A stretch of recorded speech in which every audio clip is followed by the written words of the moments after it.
In the Bible, Sa Biblia po, according to Ecclesiastes chapter 3 verse 1, ayon po sa Ecclesiastes 3 verse 1, the Bible says, for everything under heaven, there is time and season. ang sabi po sa Biblia, lahat po na nandito po sa mundo ay meron pong oras at saka panahon. By the grace of God, Sa magitan po ng biyaya ng Diyos, I'm already more than 50 years. more than 50 years old na po ako. And I want to tell you, At gusto kong sabihin sa inyo, if you observe your environment, kung na-observe nyo po sa paligid nyo, not just only in this country, hindi lang po sa country na ito, but all over the world, but no sa buong sanlibutan po. yeah, you will live surely, Mr. Michael. I'll pray for you later. You will discover that Madidiscover nyo po, you will discover that there are things happening now meron pong mga bagay na nangyayari ngayon that has never been like that before. na hindi pa nangyayari noon. A lot of signs Marami na pong mga palatandaan are happening ang nangyayari that God is showing to everybody na ipinakita po ng Diyos sa atin. that is an awakening. No, iyan po ay isang awakening para po tayo ay magising. So that you will be ready Para po ay ikaw ay magiging handa for the coming of the Lord Jesus. sa pagbabalik ni Jesus. Jesus have said all this O sinabi ni Jesus lahat according to Matthew 24.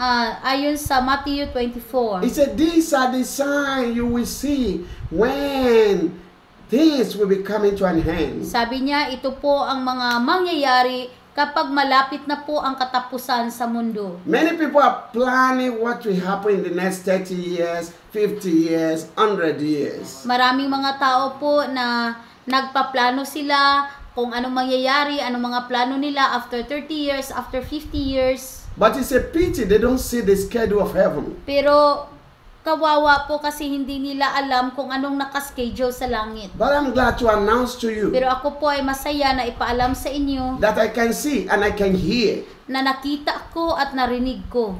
God said I should tell you, Ang sabi ni Lord na sabihin ko sa inyo, the coming back of Jesus is very near. ang pagbabalik po ni Jesus ay malapit na. And is coming back At ang kanyang pagbabalik is going to put an end to the struggle of those who believe in Him. Amen. So, ang kanyang pagbabalik ay tuldukan niya kung ano man yung mga struggles mo sa buhay. He's coming back. Siya ay babalik. It's going to be the beginning of the punishment and crying and suffering for those who reject Him. Ang pagbabalik po ni Jesus, yan po ang simula sa mga sa pagpaparusa sa mga taong hindi sumunod sa kanya, hindi nagsiserve sa kanya. A lot of people don't know that this is end time. Maraming mga tao na hindi nakaalam na tayo ay nasa katapusan na. Some know and they say, I just want to enjoy my life first. Maraming mga tao nakarinig, alam nila, pero gusto pa nilang mag-enjoy dito sa mundo. Whatever you do with your life, if it doesn't have preparation of heaven, is going to be wasted. Amen. Kahit ano man yung paghahanda, gusto mo mapabuti inyong buhay, pero kung walang paghahanda sa pagbabalik ni Jesus, wala lang yun. Things are happening everywhere around the world. Maraming mga bagay na nangyayari sa buong mundo. No country that is not having challenge now. Walang kahit isang country na walang mga pinagdaanan ngayon. Jesus said, when it is near, you will hear rumors of war here and there. Sabi ni Jesus, kapag malapit na ang pagbalik ko, merong mga gera kahit saan. Nowhere all over the world that there is no stress, there's no challenge now. Kasi sa buong mundo, wala pong kahit anong country na walang mga pinagdaanan o problema. Why? Bakit? Because Jesus Kasi si Jesus, is about to come, malapit na po siyang babalik. and Satan At si Satanas, is walking the last walk. siya po ay busy sa paggawa sa kanyang mga katapusang gawa. is doing everything Ginagawa lahat ni Satanas to frustrate people, para po ma-frustrate, masasaktan, ma-discourage yung mga tao. so that people will go to hellfire. Para ang mga tao ay maimpyerno. That is what Satan is doing. Yan ang ginagawa ni Satanas He's ngayon. doing it in a very dangerous way. Ginagawa yan ni Satanas no napakadelikadong pamaraan. It's polluting the old, the young, everyone. No, lahat pinupulyot ni Satanas, yung mga matatanda, kabataan o yung mga bata. If you check very well on Facebook, on social media today, Kung i-check mo po yung Facebook o social media o kahit saan, you see human being mixed together with animal. o makikita nyo po yung mga animals parang tao na. You can see that you see a monkey kissing a lady, touching the breast. You see elephant touching the private part of a girl. It's not like that before. These are all end time sign. People are walking naked now. See it on your YouTube, see it on Facebook, see it on anywhere in social media, on TV. You see people dress up. You see just ordinary bra. No, you see them just naked, because this is end time. Satan want to put a lot of billions of people in hellfire. Amen. Makikita nyo po sa social media po na yung mga animals marunong na pong magta-touch sa suso ng babae, marunong magkikis, yung mga monkey, even yung mga tao parang wala nang damit kung makabihis. Even the men are married to animal. Kahit mga lalaki, sila ay nakipag-asawa sa mga hayop. The lady want to be boys. Yung mga babae gusto magiging lalaki. The boys want to be ladies. At yung mga lalaki gusto magiging babae. Satan has confused the world. Kino-confuse po ni Satanas yung mga tao. But you Christian, Pero ikaw na anak ng Diyos, do not be confused. huwag kang ma-confuse. Do not join the devil. Huwag kang mag-join sa mga ginawa ng demonyo. Ready.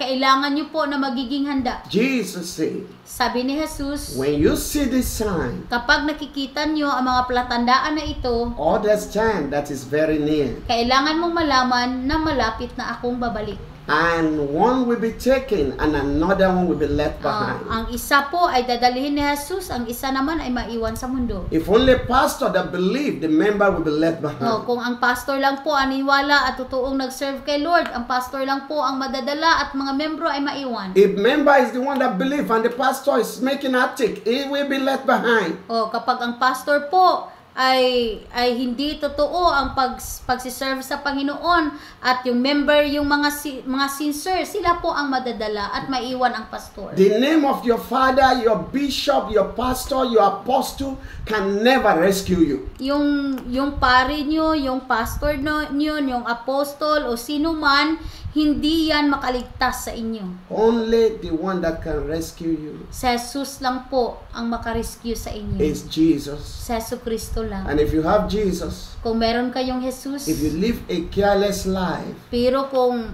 namumuhay kayo dito na walang pakialam kay Jesus, by joining to the attitude of the world, na yung attitude mo para sa mga tao na nasa sanlibutan, no remedy.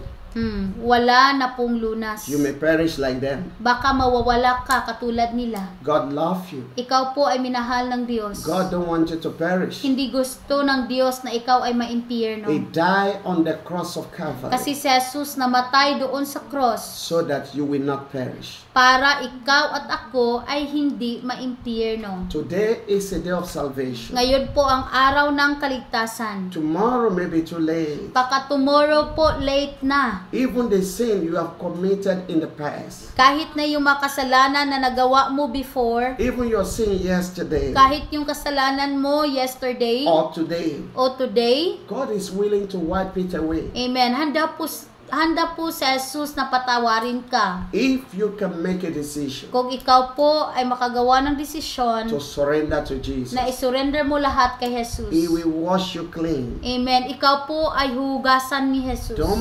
Don't forget, Huwag niyo pong kalimutan. the message I'm preaching to you is understanding the time. Huwag niyong kalimutan. Ang pamagat po ng mensahe na ito ay ang pag-alam o ang pag-understand, no, sa oras. A lot of things going on.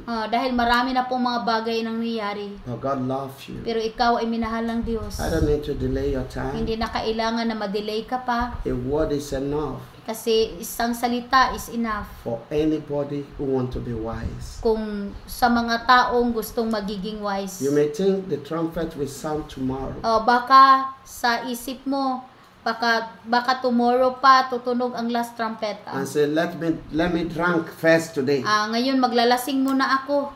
Tomorrow na ako magbabago. Let me commit sin a little bit today. Magpakasala muna ako ngayon kahit konti lang. Please, Please, you don't know. hindi mo alam. It may be in the next 1 minute. Baka after 1 minute It may be in the next 1 hour. o baka after 1 hour. When the trumpet sound, Kapag tutunog na ang last trumpet. you won't see Apostle Paul here preaching anymore. Hindi mo na makikita si Apostle Paul na magpipreach sa inyo online. We go home with Jesus. Kasi uuwi kami kasama si Jesus. If you believe Kung ikaw ay naniniwala and you surrender at kung isurrender mo ang iyong buhay to Jesus kay Jesus and you say bye-bye to at Satan, sasabihin mo bye-bye na Satanas, then you also will be there ikaw din ay sasama kay Jesus in heaven. doon sa langit. We will all rejoice Doon sa langit, lahat tayo ay magiging masaya. in heaven Sa langit, where there is no sickness, wala na pong mga sakit doon. where there is no need of any doctor or any pastor or any apostle to pray for Doon, you. hindi na tayo kailangan ng pastor, apostle, doctor, o pare. Hindi na tayo kailangan nun. All of us will rejoice in His presence. Kasi tayong lahat po ay magiging masaya always sa presensya ng Diyos. Please, That is the greatest blessing yan po ang pinakamalaking blessings that you need na kailangan natin. and I need. At kailangan ko, All kailangan of mo. us need it. Tayong lahat ay kailangan yan. I want you to pray this prayer Gusto with ko me, na i-pray mo tong prayer na ito, to welcome Jesus na into your i-welcome life si Jesus sa iyong buhay so that He can forgive you para ikaw ay patawarin ng Diyos and He can save you. at iligtas ka ng Diyos. Say this with me. Ngayon po, magpipray tayong lahat at sabihin niyo po ito. Say, Jesus, Sabihin niyo po na Jesus, thank you thank you because because you love me. you love me, You died you died to save me. to save me. Jesus, Jesus, I believe I you. believe you.